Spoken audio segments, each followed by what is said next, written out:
शांति। सभी प्रेम से बोलिए ओम शांति, ओम शांति, ओम शांति, ओम शांति। अभी अभी क्या सुना? मैं बाबा का, बाबा मेरा है। अर्थात बाबा और मैं कंबाइंड हो जाए, है ना। अब कंबाइंड स्थिति बहुत ही सर्वोत्तम स्थिति है। सदा मैं बाबा में खोई रहूं, बाबा मेरे में रहे, दोनों का एक दूसरे के साथ इतना प्यार और स्नेह और इतना एक दूसरे के प्रति लगाव हो, वो तभी हो सकता है जब हमारे पास श्रेष्ठ कर्मों की पूंजी होगी, पुण्य कर्मों का खजाना होगा। क्योंकि इतनी महान हस्ती को हम अपना बनाना चाहते हैं और उसका बनना चाहते हैं, दोनों का आपस में घनिष्ठ संबंध हो जाए, जो वो मेरे से दूर ना हो, मैं उससे दूर ना हो। तो ऐसी सर्वोत्तम स्थिति को प्राप्त करने के लिए हमारे पास श्रेष्ठ कर्मों की पूंजी जरूर होनी चाहिए और पुण्य कर्मों का खाता भी जरूर होना चाहिए। साथ साथ जिस खुदा दोस्त को हमने अपना दोस्त मित्र बनाया, वो निराकार है, निर्विकार है, निरहंकार है। तो उस निराकार पिता के रंग में रंगने के लिए हमें भी अपने आप को इस शरीर के भान से न्यारा प्यारा बनाना, डिटैच होना होगा। अगर हम अपने इस चमड़ी और दमड़ी के भान में रहते हैं और चाहते हैं कि हम उस कंबाइंड स्वरूप का अनुभव करें, तो थोड़ा सा मुश्किल है। हाँ, जब गीत बजते हैं तब हमारे हाथ पांव चलते, परंतु सदा काल के लिए हमारा मन उन्हीं के साथ नाचता रहे, खुश रहे, उन्हीं के साथ गुनगुनाता रहे। वो तभी हो सकता है जब हम उनके समान अपनी मनोस्थिति को बना लें। जब उनको हम अपना संसार और परिवार बना लें, हमारे जीवन के हर पल में वो हमारा साथी और सारथी होकर के रहे, तभी हमारी मनोस्थिति में वो सदा वास कर सकता है। उसके लिए मन की स्वच्छता, हृदय की शुद्धता का होना बहुत जरूरी है। क्योंकि जब तक सत्यता और स्वच्छता का वास हमारे अंदर नहीं है, तब तक वो सत्य स्वरूप परमात्मा पिता हमारी सदा यादों में नहीं रह सकते। क्योंकि उनका फरमान है कि जैसे शेरनी का दूध सोने के पात्र में ठहरता है, ऐसे ही जो मेरे बच्चे अपने आप को प्योर सोना, सतो प्रदान, सशक्त बना लेंगे, मैं उन्हीं के पास बार बार खींचा हुआ चला आता हूँ या उनके साथ अंग और संग में रहता हूँ। जैसे आप देखिए, घनिष्ठता मतलब कंबाइंड स्वरूप का मतलब क्या है? कंबाइंड माना मैं और मेरा, मेरा कौन? एक बाबा, है ना? उनके साथ हमारी इतनी घनिष्ठ संबंध हो जो संसार की कोई ताकत उनसे हमको दूर ना कर सके, ना वो हमसे दूर जा सके। और इस कंबाइंड स्वरूप का आधार, अधिकार और प्यार, कंबाइंड ही अधिकार और प्यार का सूचक है। आप देखिए ये संसार में किसी का किसी से कुछ प्यार हो जाता, चाहे वो कितना दूर होगा तो भी उसका अधिकार और प्यार उसके साथ बना रहता है। वो टाइम टू टाइम अपना अधिकार भी जमाता और प्यार भी प्रसारित करता है। लौकिक में भी आप देखेंगे जिसका जिसके साथ प्यार होता उसके लिए वो सब कुछ कुर्बान करने के लिए तैयार हो जाता है। परंतु प्यार की कंडीशन क्या होती? प्यार स्थायी कहाँ रहता? जहाँ विचारों की, संस्कारों की समानता हो, स्टेटस की, स्थिति की समानता हो। और आज हम दीवाने प्यार करने चले अपने उस दिलवर के साथ, दिलाराम के साथ। अब दिलाराम तो निराकार है, निर्विकार है और निरहंकार है, और हम उसको अपनी दिल देना चाहते हैं, उसको अपने प्रेम की डोरी में बांधना चाहते हैं। तो उसके लिए हमें कुछ तो, जैसे संसार में भी जिसका जिससे प्यार होता तो उसमें कुछ तो त्याग करना ही पड़ता। बिना त्याग के उसको प्राप्तियां नहीं हो सकती जो वो चाहता है। ठीक इसी प्रकार हम चाहते हैं कि हम अपने प्रीतम को अपने प्रेम की डोर में बांध ले और कंबाइंड स्वरूप में रहे। मैं और मेरा एक दूसरे के नजदीक रहे, एक दूसरे के साथ रहे, एक दूसरे से लेन देन दिल की करते ही रहे। तो वो तब हो सकेगा जब हमारी मनोस्थिति उनके अनुकूल बनती जाएगी। अब वो मनोस्थिति कैसे बनेगी? जब हम देह के धर्मों से, देह भान से, देह के पदार्थों से, देह के संबंध में आने वाले वैभवों से, सभी प्रकार के आकर्षणों से अपने आप को दूर दूर करके एक ही आकर्षण में रहेंगे कि मेरा तो एक शिव बाबा, दूसरा ना कोई। जैसे आप देखेंगे मीरा का मिसाल हमारे सामने है कि उसका गायन क्यों है?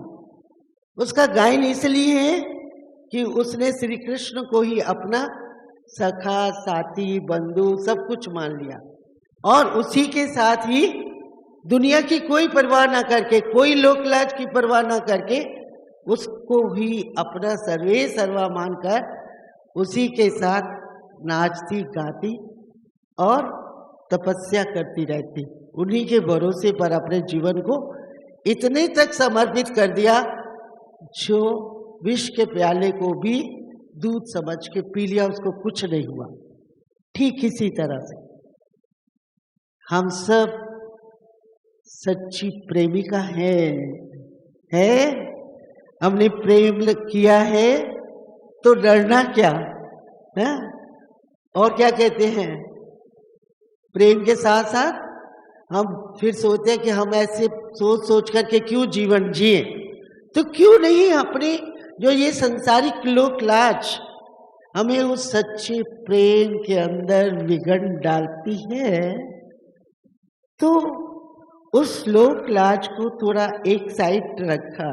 जो असली लोक लाज है, हमारी असली लोक की क्या लाज है कि मैं कौन, मैं किस लिए, मैं किसकी, ये लोक लाज है।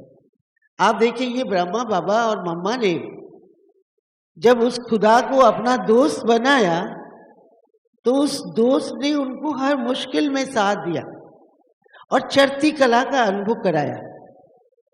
चढ़ते कदमों में उनके पांव आगे बढ़ते बढ़ते संपूर्णता की ओर पहुंच गए, संपन्न और संपूर्ण बनकर के आज हमारे सामने एक मिसाल बनकर के गए, मिसाल है।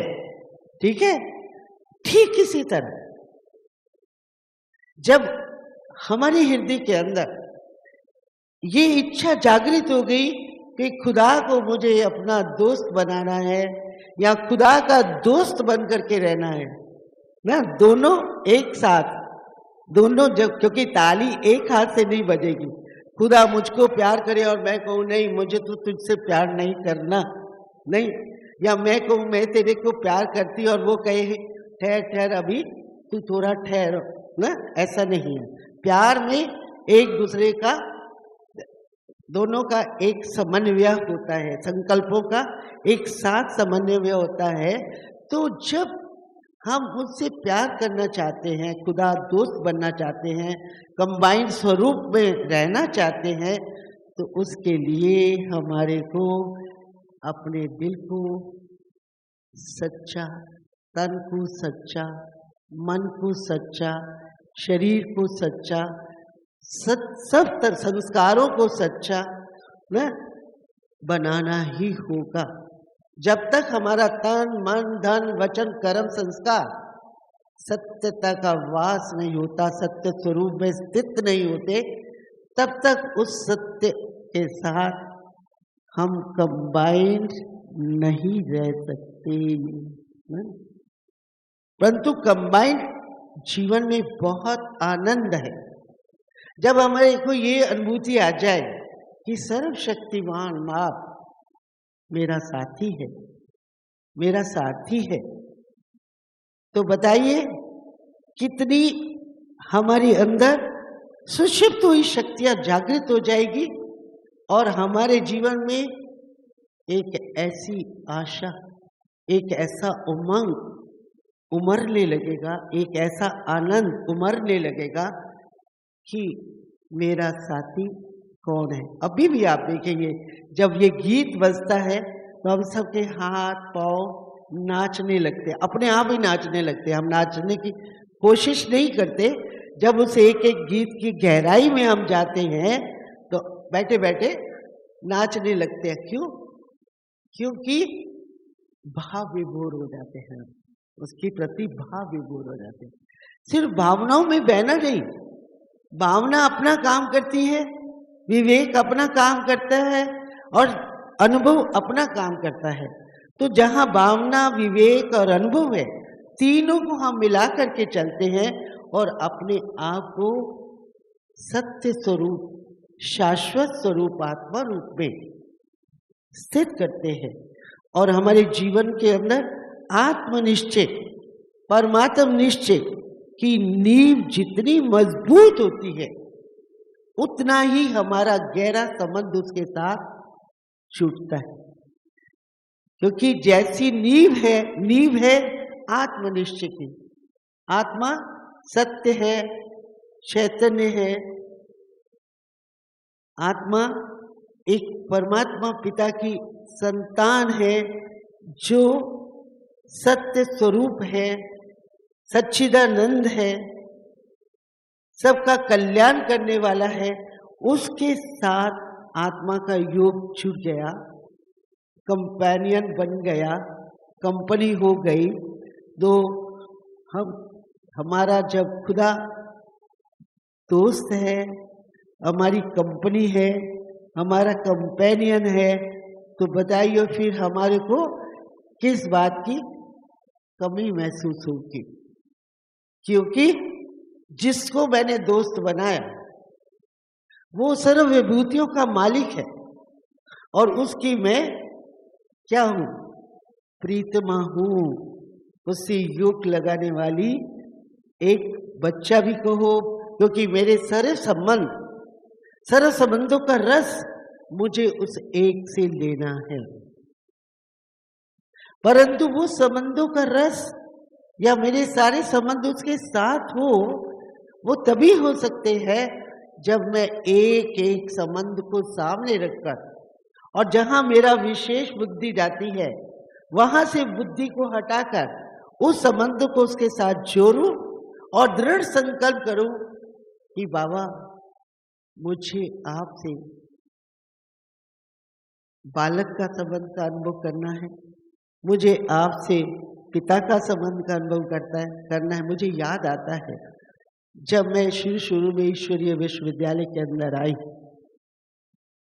तो यही बुद्धि के अंदर आता था कि लोग कहते हैं तू माता पिता है, ब्रह्मा कुमारी कहते हैं तू माता पिता है, पर हमें कैसे महसूस हो कि तू माता पिता है या नहीं है? हमें तभी महसूस होगा जब आप हमारे को उसका अनुभव कराएंगे। तो मेरी प्यारी बहनों, मैं अपने अनुभव से ये बात आपको कह रही हूँ कि एक बार बहनों ने यही कहा कि हम भगवान हमारा माता पिता है, उससे हम आपको मिलाते हैं। तो हमने कहा ठीक है मिलाते हैं, तो आज हम भी संकल्प करते हैं कि हमारे को उसको मिलना ही है, क्योंकि हमारे अंदर जिज्ञासा है उसको पाने की। तो क्या हुआ, 12 घंटे का वहाँ योग का प्रोग्राम रखा गया और उस योग के प्रोग्राम में लक्ष्य एक ही है कि भगवान से मिलना है ना। तो जब ये लक्ष्य में दृढ़ता है और वात्सल्य प्रेम है, सच्चे हृदय की जिज्ञासा है, तो हम दूसरे दिन बहुत अच्छी तरह से स्नान पानी करके बहुत अच्छी तरह से तैयार होकर के वहाँ गए और कहा, बिल्कुल सिंपल वातावरण था और वहाँ पर हम 12 कन्याएं 12 घंटे के योग के लिए प्रभु प्राप्ति के लिए बैठ गई ना। अब 1 घंटा बीत गया, मन नहीं लग रहा, 2 घंटे बीत गए, मन स्थिर नहीं हो रहा, 3 घंटे बीत गए, परंतु जैसे जैसे समय बीतता जा रहा है वैसे वैसे वात्सल्य प्रेम सच्चे हृदय के उद्गार बढ़ते जा रहे, बढ़ते जा रहे, बढ़ते जा रहे।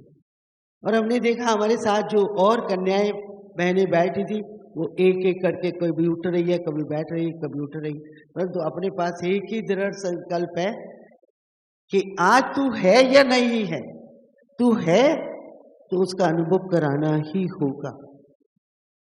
तो क्या हुआ, जहां चाह है वहां रास्ता जरूर मिलता है, जहां जिज्ञासा है वो जिज्ञासा जरूर पूर्ण होती ही है।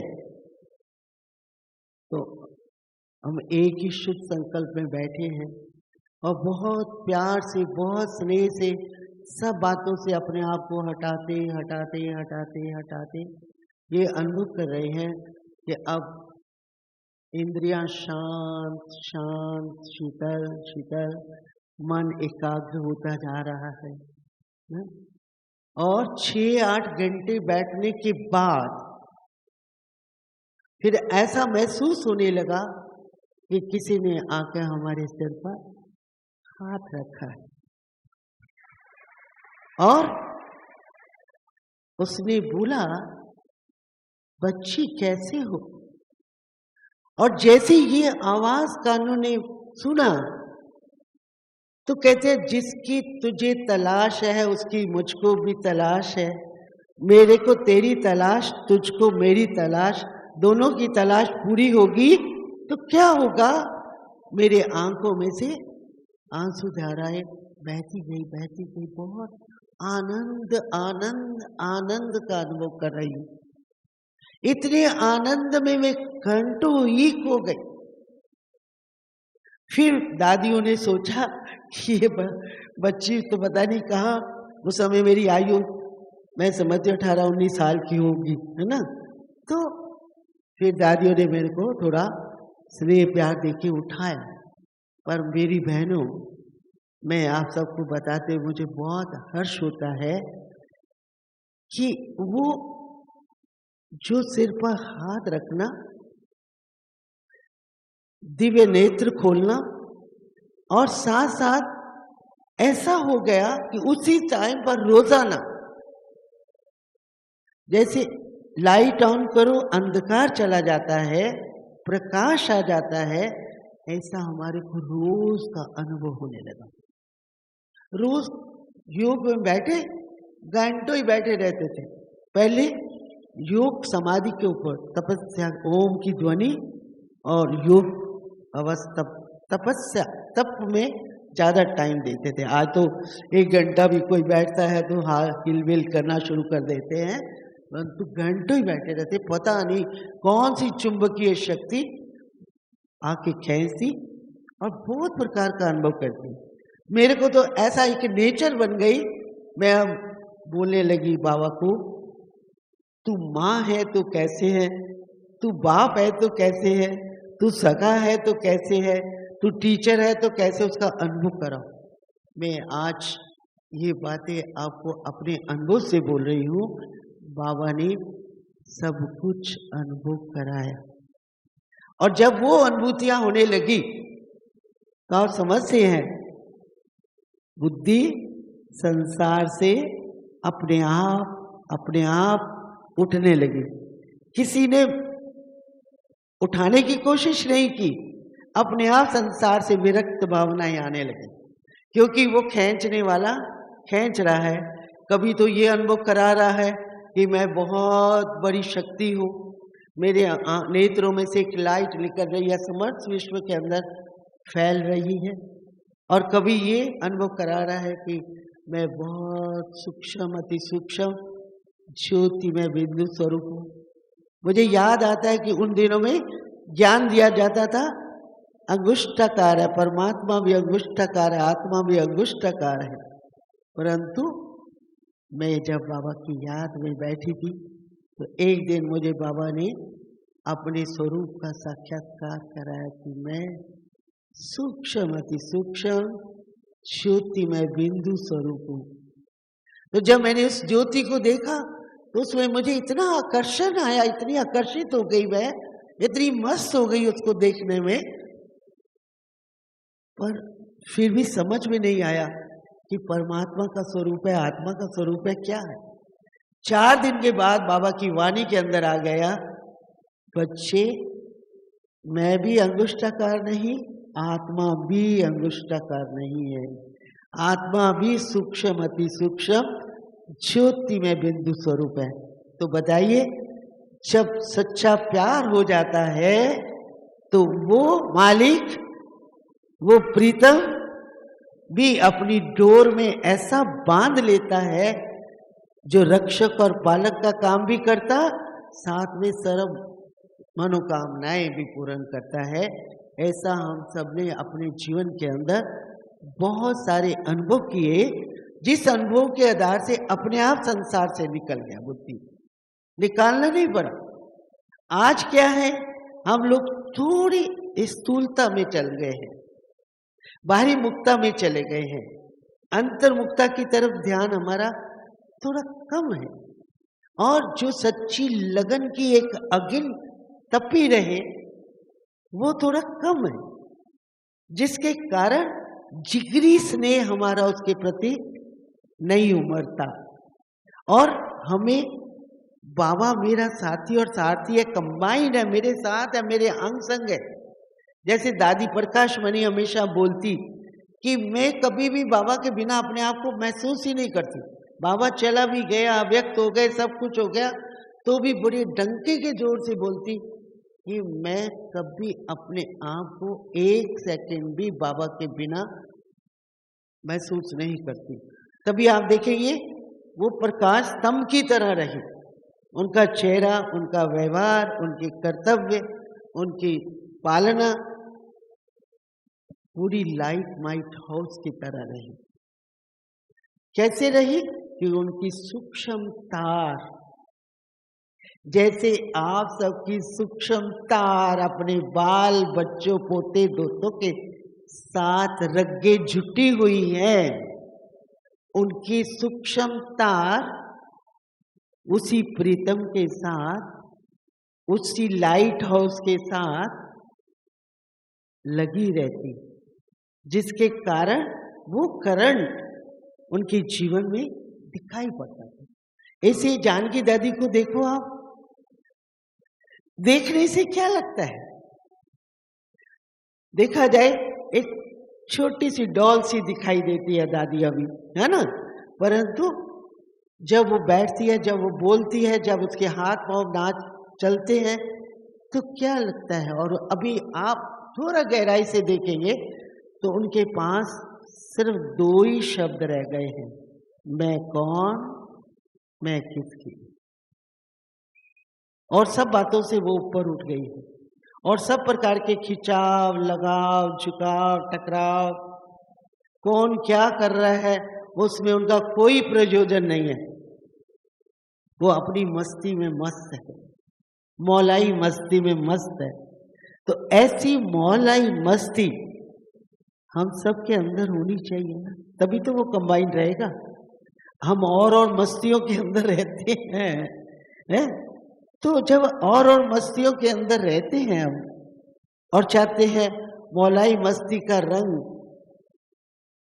चढ़ा रहे, या योगी के लिए कहा जाता है योगी बड़े परमार्थी, शीतल जिनके अंग, तपत बुझाए और की देखे अपना रंग। तो हम देखते थे मम्मा, बाबा, दीदी, दादियां अपना रंग प्रसारित करती। कब? जब परमार्थ को प्राप्त हुई है।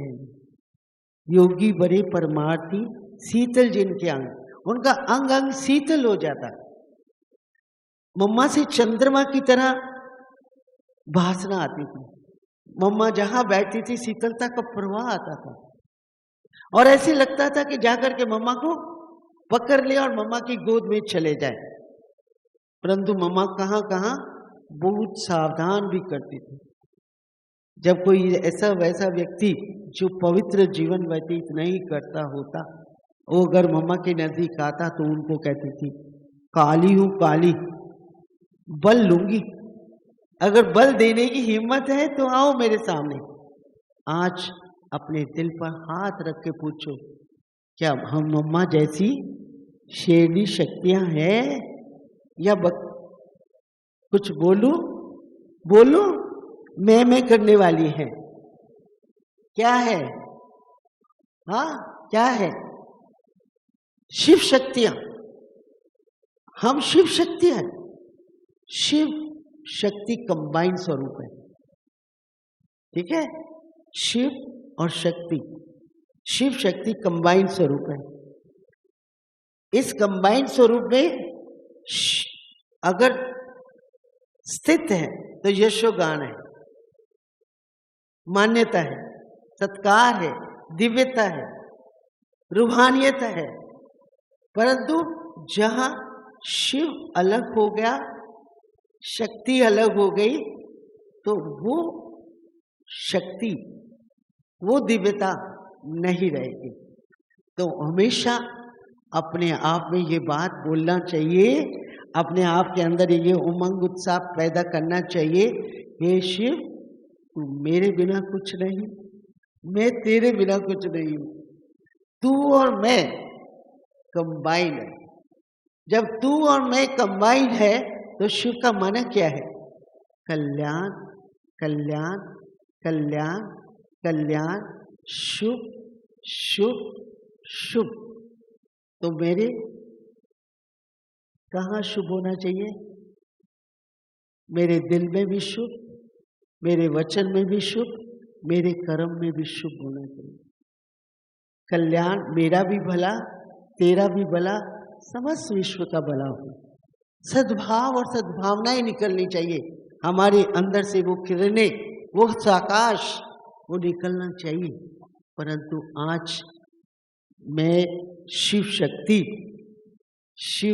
शक्ति के जीवन से, उसके श्वास से, उसके संकल्पों से ये प्रवाहित होता है। थोड़ा सोचिए, जब तक हम ऊंची समृद्धियों में अपने आप को समृद्ध नहीं करेंगे, तब तक हमारी ऊंची स्थिति, क्योंकि उस निराकार ज्योति स्वरूप को अपने अंग संग रखना या उसके अंग संग में रहना, ये बहुत ऊंची स्टेज है। इस ऊंची स्टेज में अपने आप को स्थित रखने के लिए मुझे अपना अमृत वेला भी बहुत अच्छी प्रकार से जागती ज्योत होकर के शेरनी शक्ति बनकर के बैठने के लिए बैठना चाहिए। और हम लोग अमृत वेले उठते हैं तो क्या करते हैं? बैठते याद में बैठे कहीं और विश्रामपुरी के अंदर कहीं और दुनिया की सैर करने चले जाते हैं। क्या उस समय समझते हैं कि ये अमृत वेला शुद्ध पवन है, जो मेरा बाप कहता है, जो मेरा कंबाइंड स्वरूप बोलता है कि लाडले जागो और समस्त विश्व को लाइट दो, माइट दो, शक्तियां प्रदान करो। इसी तरह से मेरी सारा दिन की दिनचर्या में भी मेरा कंबाइंड, मेरा स्वरूप, मेरा बाप और मैं दोनों साथ साथ चले तो वो तभी हो सकता है जब मेरी दिनचर्या भी श्रीमत के अनुकूल हो, मेरे घर का वातावरण भी आश्रम के अनुकूल होना चाहिए। क्योंकि बाबा ने कहा तेरा घर मंदिर है, तो मंदिर के अंदर एक मूर्ति है। तो क्या सचमुच मूर्ति होके रहते हैं, या मूर्ति कभी कभी काली मूर्ति बन जाती है, कभी गोरी मूर्ति बन जाती है? कौन सी मूर्ति बनती है ना? कभी इस वाणी के द्वारा कभी कुछ बोलने लग जाते हैं हम, तो वो कैसे वास करेगा? क्योंकि वो वहां वास करता है जहां स्वच्छता है। आप कहाँ बैठती हैं? स्वच्छ स्थान बनाकर। थोड़ी सी भी धूल बट्टी होगी तो कहेंगे इसको थोड़ा ठीक करो तब मैं बैठूं, है ना? ठीक इसी तरह से बाबा का वास जहाँ हृदय में बहुत स्वच्छता है, बहुत शुद्धता है, अब उसको साथी को साथ बन रखने के लिए क्या करना पड़ेगा? हम जो भोजन बनाते हैं उसकी याद में रह के बनाए। याद में रह करके बनाने के बाद भोग लगाते हैं। अब इतने सारे 6000 माताओं के बीच में, 5000 माताओं के बीच में मैं पूछूं, ये सबके घरों में भोग लगता है? हाथ खड़ा करो। क्योंकि हम निरंतर योगी जब तक नहीं बने, निरंतर उसको अपने साथ अंग संग में नहीं रखा, निरंतर उसको दिन के चारों पैरों के अंदर साथ साथ नहीं लेकर के चलेंगे, तब तक हमारी मनोस्थिति उज्जवल नहीं रह सकती, श्रेष्ठ नहीं बन सकती, और तब तक हमारे पास संचित धन नहीं रहेगा। अगर संचित धन मेरे पास नहीं है तो मैं संपन्न नहीं बन सकती।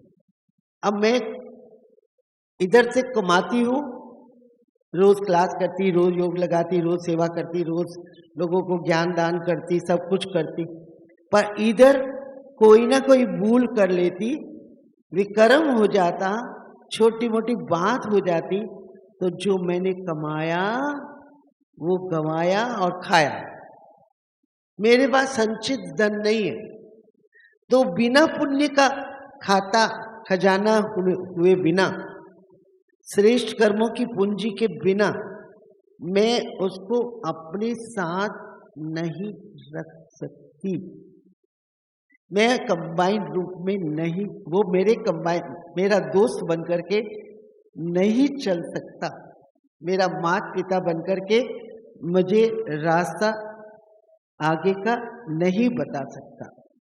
तो मुझे यही शुभ इच्छा रहती है कि पग पग में वो मेरे साथ हो और मेरे को चलने का रास्ता बताए। तो उसके लिए तभी हो सकता है हमारी उंगली पकड़ के। आप देखेंगे भक्ति काल में हम लोग एक बात बोला करते हैं, हे प्रभु तू आ करके एक बार मेरी उंगली पकड़ ले। कहते हैं, है ना, कहते हैं ना। अब यहां आकर के दूसरा हो गया, वो कहता है एक बार तू मुझे अपनी उंगली दे दे, एक बार तू मेरे आगे आ जा, तो मैं तेरे सारे पापों को मुक्त कर दूंगा, है ना।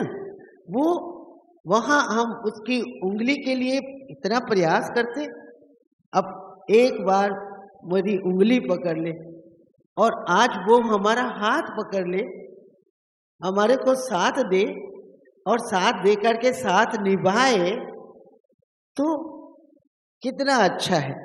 बाबा एक बार बोलते थे कि मेरे 3 प्रकार के बच्चे हैं। एक वो बच्चे हैं जो बाबा के साथ रहना चाहते हैं, बाबा के साथ चलना चाहते हैं, बाबा का साथी बनना चाहते हैं। दूसरे बच्चे हैं जिन्होंने बाबा को अपना साथी बना लिया है।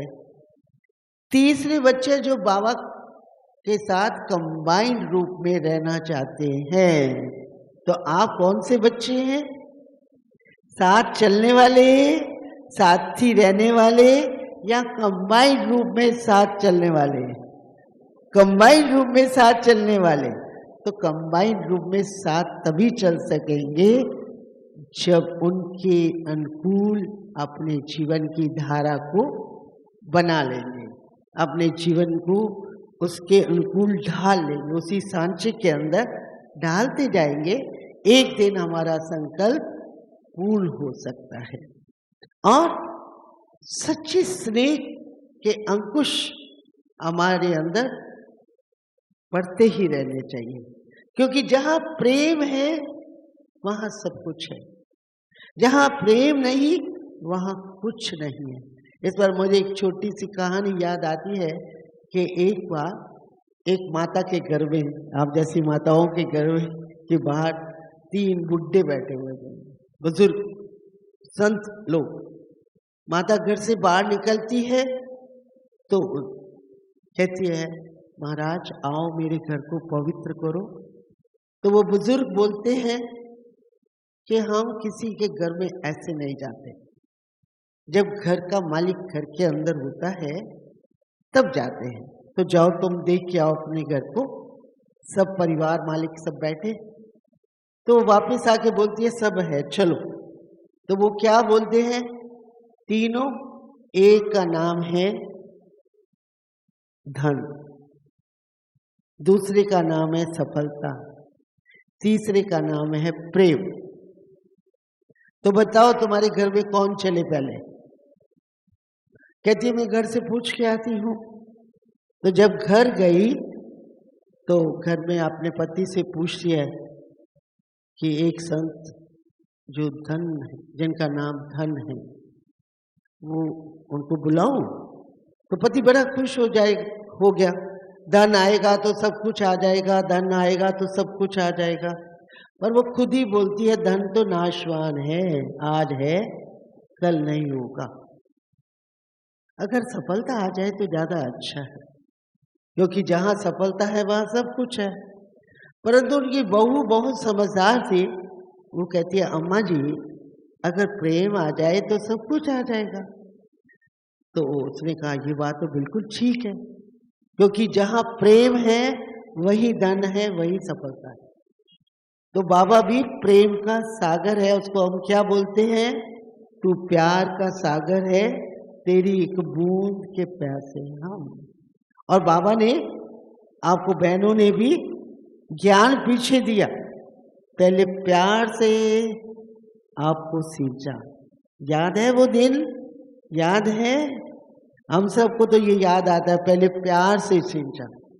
बाबा ने भी पहले प्यार दिया बच्चों को, प्यार से पालना की, फिर ज्ञान देना शुरू किया।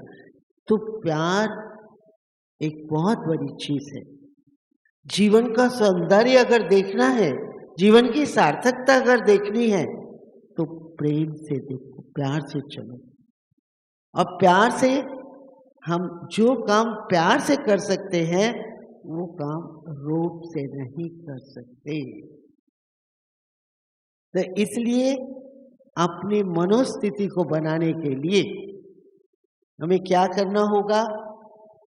एक एक बात की तरफ ध्यान देना होगा और उस पर फिर चेकिंग करनी होगी, जिस पर हमारी गुलजार दादी इस बात के ऊपर विशेष पुरुषार्थ कराया करती कि check and change, check and change, check and change. क्योंकि जब, और फिर साथ में कहती रिवाइज करो, जब तक वो बात तुम्हारे जीवन की धारणा नहीं बन जाए तब तक रिवाइज करते रहो। क्या रिवाइज करना? जो मुझ आत्मा के मौलिक गुण है उसको बार बार रिवाइज करना है, क्योंकि भगवान निराकार है, निर्विकार है, निरहंकार है। अगर हमें थोड़ा भी अहंकार है तो वो हमें पसंद नहीं करेगा, है ना? नहीं करेगा ना। और अगर थोड़ा भी विकार है तो भी अंश से वंश बनता जाएगा, विकर्म होते रहेंगे, वो निर्विकार पिता हमको पसंद नहीं करेगा, हमारा कंपेनियन बनकर के नहीं रहेगा। तो हम चाहते हैं उसकी कंपनी में। कल दादी जानकी थोड़ा हंसा रही थी हम लोगों को कि मैं तो मुफ्त लाल कंपनी में हूँ। वास्तव में वो तो एक हंसी की बात है। वास्तव में हमारी कंपनी और कंपेनियन सर्वशक्तिमान है, सर्व समर्थ है, सर्व विभूतियों का मालिक है। उसकी कंपनी, उसके साथ हमने अपनी क्या किया है? नाता रिश्ता जोड़ा है। तो सच्चा नाता रिश्ता उसके साथ जोड़ा है, तो उस जोड़ के अंदर हमारे को एक सच्ची सपूत शिव शक्ति के रूप में प्रसिद्ध करना है कि मैं एक तेरे से वर्षा लेने की अधिकारी हूं। क्योंकि जो अधिकारी होता है, पात्र होता है, उसको ही सब कुछ प्राप्त होता है।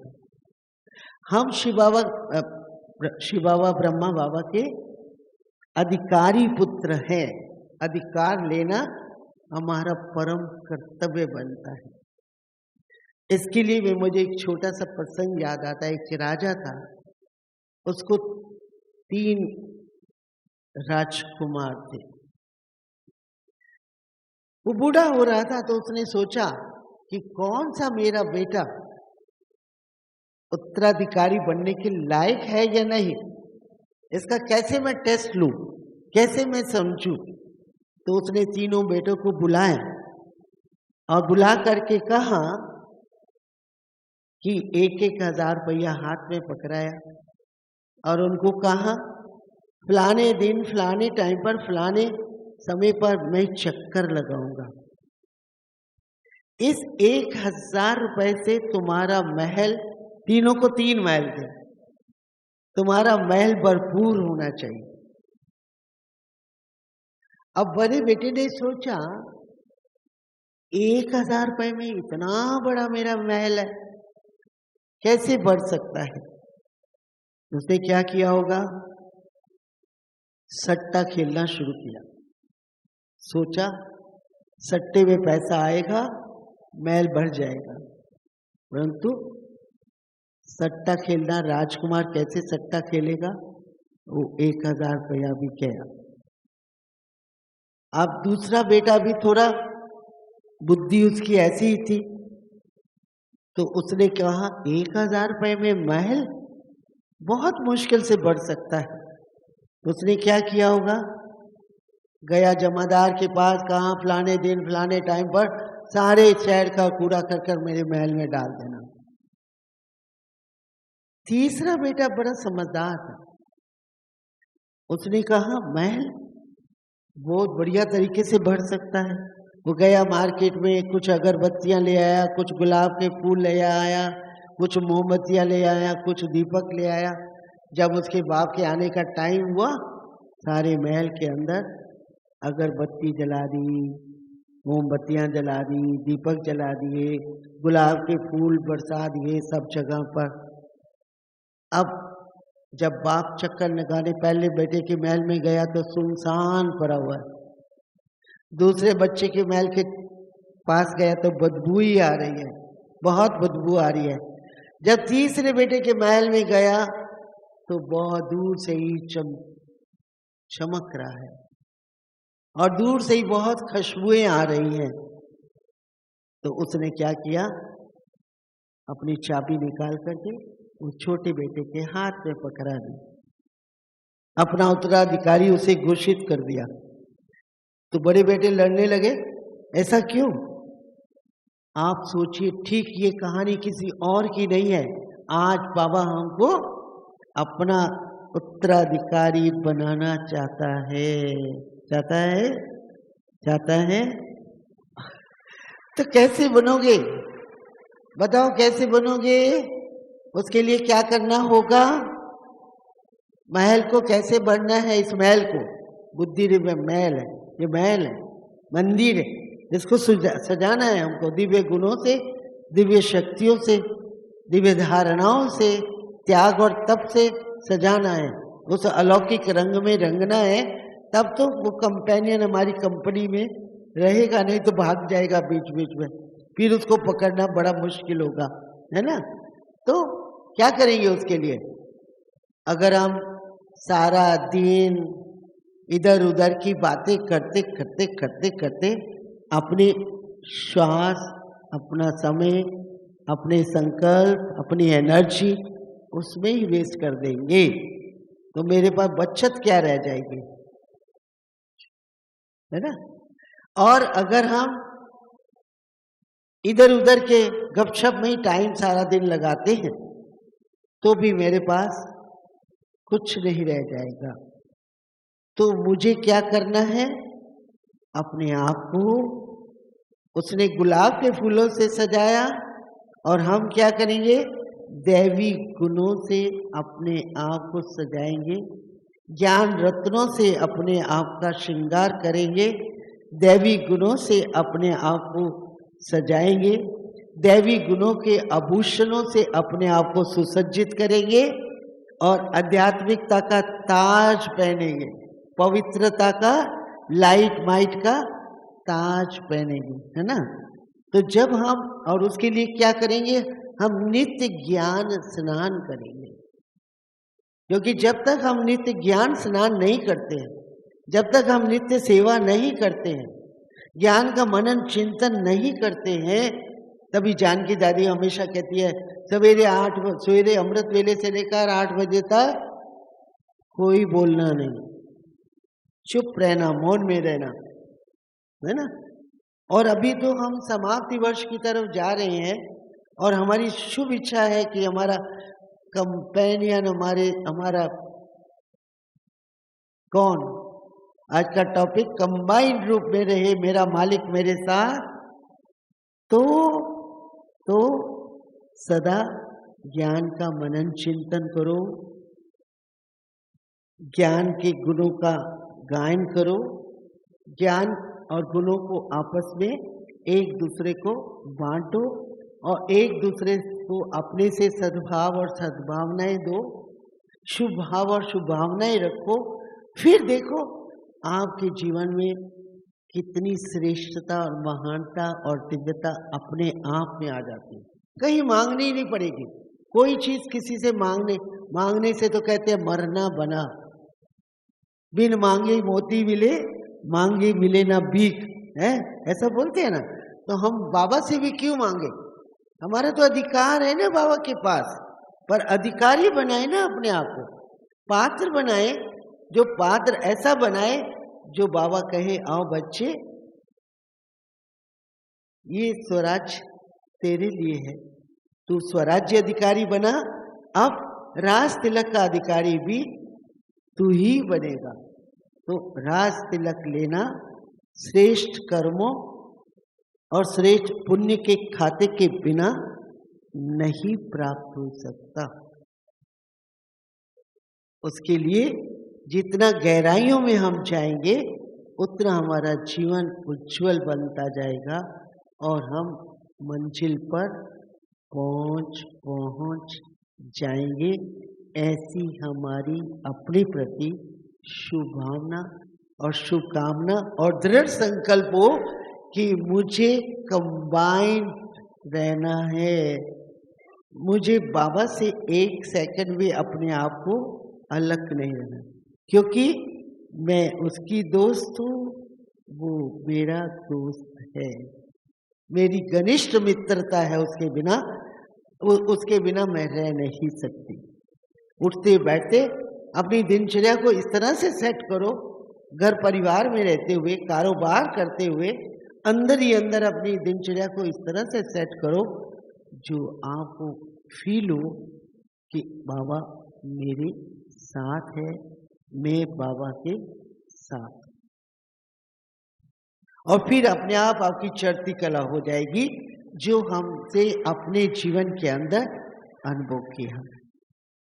तो यही शुभ भावनाओं के साथ आप सबको यही शुभ राय दूंगी कि अपने को अकेला मत समझना। सदा मैं और मेरा बाबा सिर्फ गाने के टाइम नहीं, सदा सदा शिव मेरे साथ रहे और मैं सदा उसका शुक्रिया गाती रहूं, यही मेरे रोम रोम से आवाज निकले। ठीक है? ओके। ओम शांति शांति शांति।